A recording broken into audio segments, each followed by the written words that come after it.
Hizo la búsqueda de los reos fugados desde el centro penitenciario de esa ciudad. Pedro Garrido nos tiene los detalles, sobre todo con un plan candado que ya se había aplicado durante la jornada de ayer y que hoy día se ha reforzado. ¿Cómo estás, Pedro?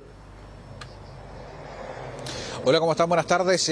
Continúa la búsqueda, bien lo mencionan, respecto de la captura de estos tres delincuentes que, recordemos, se fugaron la madrugada de ayer desde el complejo penitenciario de Valparaíso. Uno de ellos, recordemos, el responsable en la muerte del suboficial mayor Florido, recordemos, en la región metropolitana ya hace varios años atrás. De hecho, estamos en la comuna de Quilpué porque hace instantes conversamos con sus padres, que incluso nos aseguraban que no tenían idea de que el asesino de su hijo estaba en la cárcel de Valparaíso. Eso lo vamos a profundizar en minutos más tarde. Bueno, durante la jornada de hoy conversamos con personal de Carabineros. Ellos nos entregaban detalles respecto de este plan cuadrante y de este plan candado desarrollado durante la jornada de ayer. En lo particular, bloqueo durante las primeras horas tras la fuga de estos tres delincuentes, pero que posteriormente se fue ampliando, incluso ahora con una búsqueda a nivel nacional, nos comentaba el mayor de Carabineros, e incluso durante la jornada de hoy también se habilitó esto a los cortes de tránsito que se están desarrollando y fiscalizaciones a lo largo de la ruta 68, teniendo en cuenta este fin de semana largo. Pasemos a revisar qué nos comentaba justamente el mayor de Carabineros respecto de este operativo desarrollado por el personal policial. Desde el primer momento de que subimos esta noticia, hemos estado desplegando nuestros servicios para poder dar con el paradero y la pronta captura de estos tres sujetos fugados desde la cárcel de Valparaíso.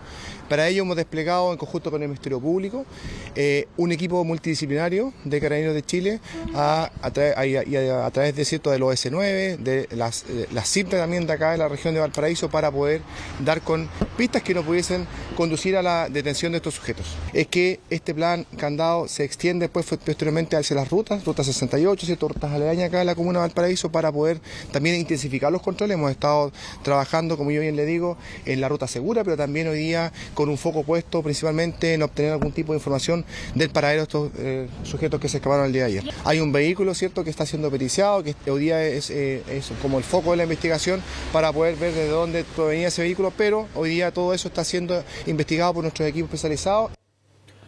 Pedro, estábamos viendo imágenes, por ejemplo, de lo que fue la situación de ayer en la mañana, pero también en la noche se hicieron peritajes en la cárcel de Valparaíso y se tomaron también otras medidas, pensando en que ya había, de parte de las autoridades, se había acusado que no se habían tomado las medidas correspondientes para, por ejemplo, tener una mayor visibilidad con niebla que había presente.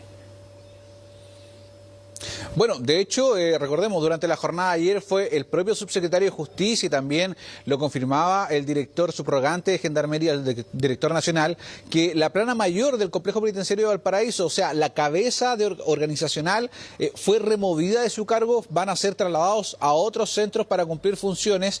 Eso también indica que, por ejemplo, el tema de la segmentación, lo hablábamos también durante la jornada de ayer, ¿por qué tres reos de extrema peligrosidad estaban en la misma celda? En el módulo ya se puede entender, porque el módulo 105 del penal de Valparaíso es el módulo de máxima seguridad, pero que tres delincuentes de alta connotación con delitos muy violentos y de alta complejidad estén en el mismo módulo, en la misma celda en lo particular, que tengan redes de apoyo, que incluso ayer lo sacábamos, sumábamos simplemente, más de 100 personas podrían estar vinculadas en sus redes a lo que es esta fuga cinematográfica. Bueno, son antecedentes que fueron desarrollados durante la jornada de ayer, lo confirmaba el propio subsecretario de Justicia durante la noche, mientras nosotros permanecíamos a la espera del móvil para el central de Chilevisión Noticias. Vimos cómo desde las casetas el protocolo que debía ser habitual, alumbrar lo que son los módulos, se estaba desarrollando, pero también vimos algunas falencias, como por ejemplo que el alumbrado que se encontraba en el exterior no estaba en funcionamiento, pese a que desde Gendarmería aseguraron de que estaba en su totalidad y que incluso se estaba reforzando lo que eran las medidas de seguridad. Lo mencionábamos al comienzo de este despacho. Durante la jornada de hoy nos trasladamos hacia la comuna de Quilpué, específicamente para conversar con el padre del suboficial, víctima justamente de uno de estos delincuentes que durante la tarde de ayer se fugó. Llamó al Poder Judicial, llamó a las autoridades a asegurar lo que es la justicia, más allá del trabajo que desarrollan las policías, que ellos cumplen la pega. En palabras del propio padre de este carabinero fallecido, él llamó a la justicia a que cumplan su rol fiscalizador y que incluso nos adelantó que él se enteró literalmente por los medios de prensa de esta fuga y del traslado del asesino de su hijo, porque en los tribunales jamás le indicaron que, por ejemplo, él permanecía o había sido trasladado desde La Serena hacia el penal de Valparaíso. Pasemos a revisar qué nos comentaba. Bajo mi conocimiento, lo último que yo supe cuando se dio ya el dictamen final era que este hombre iba a estar en Serena en una cárcel de alta seguridad, lo que realmente no ocurrió. Me llama rotundamente la atención porque todos sabemos que la cárcel de Valparaíso no es una cárcel de alta seguridad. Hay antecedentes que han habido fugas en esa cárcel. Entonces, ¿cómo puede ser que el Poder Judicial juegue con el dolor de las personas, tomen decisiones tan malas? Yo como víctima me siento totalmente abandonado porque aquí se tomaron decisiones y resoluciones que nosotros como familia tampoco sabíamos. ¿Sabe usted cuánto costó que este desgraciado estuviera preso? 33 meses. Más que miedo me da pena. Me da pena porque con esto más se perjudica a él y las personas que escaparon con él. Él va a tener que vivir escondido debajo de una piedra como una tortuga, un bicharraco, no sé. Claro, Pedro, y hay un tema bien importante. Se suman las críticas de parte de las autoridades que señalan errores a lo que dicen los familiares de quienes fueron las víctimas de estos sujetos que son peligrosos, que fueron condenados además por delitos de alta connotación pública, y dos de ellos justamente tenían que cumplir una cadena perpetua. Uno de ellos, incluso, lo estábamos viendo ahí, el asesino de un carabinero. Bueno, Pedro, veamos justamente quiénes son estos presos que se escaparon desde el centro penitenciario de Valparaíso en la siguiente nota. Juan Israel González Quesada, Jairo Adonis González Miranda y Claudio Alexander Fornes Vicuña son los tres reos prófugos que protagonizaron la escapada de la cárcel de Valparaíso. ¿Quiénes son? Sus nombres no son nuevos para los medios de comunicación. Son autores de delitos de alta connotación pública. Partamos por el asesino del carabinero David Florido, Juan Israel González Quesada. Y así era mi hijo, como se ve ahí en la foto, un muchacho sonriente, alegre, buen compañero. Queremos nosotros que esta persona pueda tener las sanciones y los castigos que corresponden. Es el padre del carabinero asesinado por Juan Israel González. En junio de 2022, David Florido atendió un procedimiento policial en la comuna de Pedro Aguirre Cerda. Se trasladó hasta una barbería luego de una denuncia por sujetos armados. Carabinero, buenas tardes. ¿Cuál es su emergencia? Fue a cortarme el pelo a una peluquería y andaban unos tipos armados. Cuando los uniformados llegaron al lugar, se originó un enfrentamiento en el cual el funcionario de Carabineros, David Florido, recibió un impacto de bala en la cabeza, lo que le provocó la muerte. Ahí está la pistola, mira. Juan Israel González Quesada fue condenado en abril de este año a presidio perpetuo calificado por ser quien disparó y dio muerte al carabinero David Florido. La fecha de cumplimiento de tiempo mínimo estaba estipulada hasta el 2062. Estuvo 3 años y 2 meses en prisión, hasta que se fugó en compañía de otro peligroso reo, Jairo Adonis González Miranda. Y reaccionó mal, ella me tiró un vaso de cerveza encima del cuerpo. Y yo lo admito, yo reaccioné mal, pero estoy arrepentido de haber reaccionado así, la empujé. Es la declaración que entregó voluntariamente al tribunal Jairo González en 2022. Fue sindicado como el autor del robo con homicidio de la fotógrafa albertina Mariana Martínez Muñoz, ilícito cometido en noviembre de 2019. Las cámaras del edificio de la víctima fueron claves para su condena. Le hizo un nudo alrededor de la boca para que ella no pudiera alertar a los vecinos y así los vecinos no me hubieran hecho nada cuando yo saliera, porque yo estaba nervioso, estaba asustado. Jairo González fue condenado a presidio perpetuo calificado. Su sanción comenzó en 2020, por lo que llevaba privado de libertad cerca de 5 años. Hoy su imagen es muy distinta a la del imputado que declaró voluntariamente en el juicio en su contra. El último reo que escapó de la cárcel de Valparaíso es Claudio Alexander Fornes Vicuña, condenado por tráfico de drogas. Debía cumplir una pena de 3 años y 1 día y solo alcanzó a estar poco más de 1 año en la cárcel. Además, era imputado de un caso de robo con homicidio. Los 3 prófugos estaban en el mismo módulo al momento del escape. Yo creo que aquí nos estamos concentrando en primer lugar en encontrar a estos delincuentes que además están condenados por delitos que son graves, incluso algunos que terminó con la vida de un carabinero. Aquí no vamos a ser complacientes, estos son hechos graves. Claudio Alexander Fornes Vicuña, Jairo Adonis González y Juan Israel González Quesada son los protagonistas de este escape.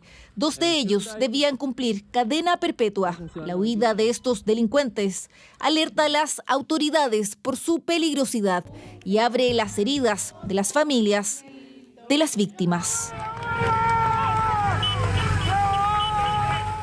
Contigo en directo, el programa informativo más visto de las tardes. Y Top Chef B, alta exigencia en nuestras cocinas. Presentan Chilevisión Noticias. Ya estamos en nuestra edición de mediodía y retomamos el contacto con Pedro Garrido porque ha estado reporteando finalmente lo que son las reacciones en las familias de las víctimas de los delitos cometidos por estos reos fugados del Centro Penitenciario de Valparaíso.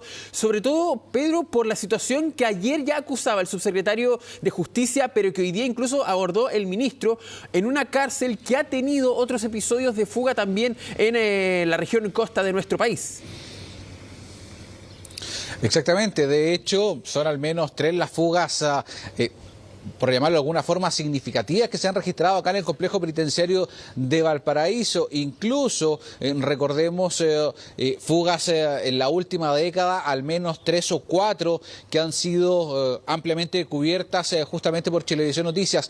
Hay un tema no menor y bien lo mencionabas tú, que es las eventuales responsabilidades. Ayer se hablaba de sumarios internos. De hecho, el propio ministro durante la jornada de hoy también conversó con los medios entregando algunos detalles respecto del trabajo que se va a desarrollar no solo en el penal porteño, sino que a nivel más macro, a nivel de gendarmería, producto de estas deficiencias que se han quedado en evidencia, por llamarlo de alguna forma, tras la fuga de estos 3 reos. Pasemos a revisar qué comentaba el ministro durante esta jornada.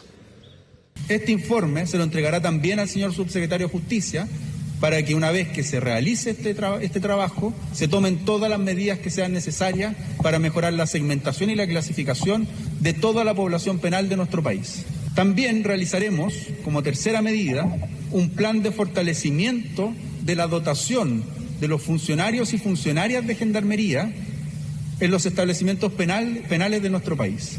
Para ello, en un plazo de 48 horas, Gendarmería le entregará un informe a la Subsecretaría de Justicia evaluando el número de gendarmes que se encuentran actualmente realizando labores administrativas, con el propósito de redistribuir a todas y todos los funcionarios que se pueda redestinar a labores de vigilancia y resguardo de nuestros establecimientos penales a lo largo de todo el país. Hay un tema bien importante que dice el ministro de Justicia, que hay que hacer una redistribución, un informe que va a generar Gendarmería y que se va a pasar a las autoridades justamente para tener una claridad acerca de lo que ocurre con las vigilancias y dónde se requieren más gendarmes. Algo que ya habían acusado las asociaciones de representantes de los trabajadores finalmente de Gendarmería, que decían que había una dotación baja en algunos puntos y que se tenía que reforzar. Pero esto también tiene no solo un lado administrativo, un lado operativo, también tiene un lado humano. Lo veíamos justamente en cuanto a las familias de las víctimas de los crímenes que cometieron estos sujetos. Personas que ni siquiera sabían que estaban en la misma región, que la persona que había matado a su hijo, por ejemplo, estaba en la cárcel en la misma región finalmente del país. Y eso es un tema bastante importante debido a lo que hoy día tienen que pasar nuevamente, una revictimización, si se le quiere calificar así. Y tú, Pedro, has seguido también esas declaraciones, esos testimonios que se han entregado durante esta jornada. Exactamente, de hecho durante la jornada de hoy hablamos también con la madre del suboficial fallecido justamente por uno de estos internos, estos reclusos que huyeron durante la jornada de ayer desde el penal de Valparaíso y nos indicaban, por ejemplo, que tampoco se enteraron de manera directa desde los tribunales o desde el ministerio que el asesino de su hijo se habría fugado de la cárcel durante la jornada de ayer. Ellos estaban en otras faenas fuera de la región, llegan durante la jornada de hoy, hablan por primera vez con los medios de comunicación tras enterarse de esta lamentable noticia y están bastante molestos y también un poco preocupados. No le temen a esta persona, no le temen a este delincuente, pero de igual forma les llama poderosamente la atención de que no hay una comunicación directa con las familias de las víctimas. Ellos no se enteraron, lo comentábamos al principio, no se enteraron de que el asesino de su hijo había sido trasladado desde la cárcel de La Serena hacia el complejo penitenciario de Valparaíso. Son distintos errores que ellos toman en consideración de manera administrativa y falta de comunicación que es vital para no revictimizar justamente a los familiares de las víctimas. Pasamos a revisar qué nos comentaba Raquel. No sé cómo vino a dar a Valparaíso por otro beneficio del Poder Judicial.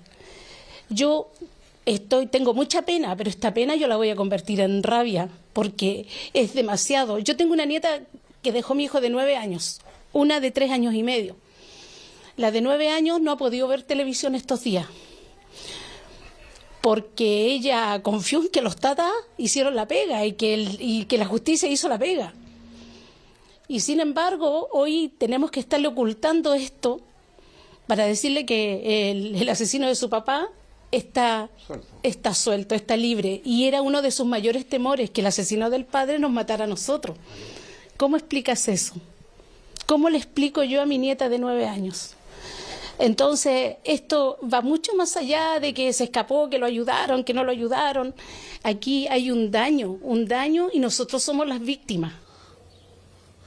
Bueno, nosotros vamos a continuar justamente monitoreando esta fuga de estos 3 delincuentes desde el penal de Valparaíso a la espera de eventuales nuevas vocerías. Lo que se sabe de manera preliminar que dentro de las próximas horas personal de Gendarmería y también equipos policiales van a intervenir lo que es el complejo penitenciario de Valparaíso para tratar de recabar más antecedentes respecto de esta búsqueda, de esta rebusca de los delincuentes, además de hacer parte del trabajo que en palabras del propio subsecretario de Justicia durante la jornada de ayer, al menos en el penal de Valparaíso, no se había realizado.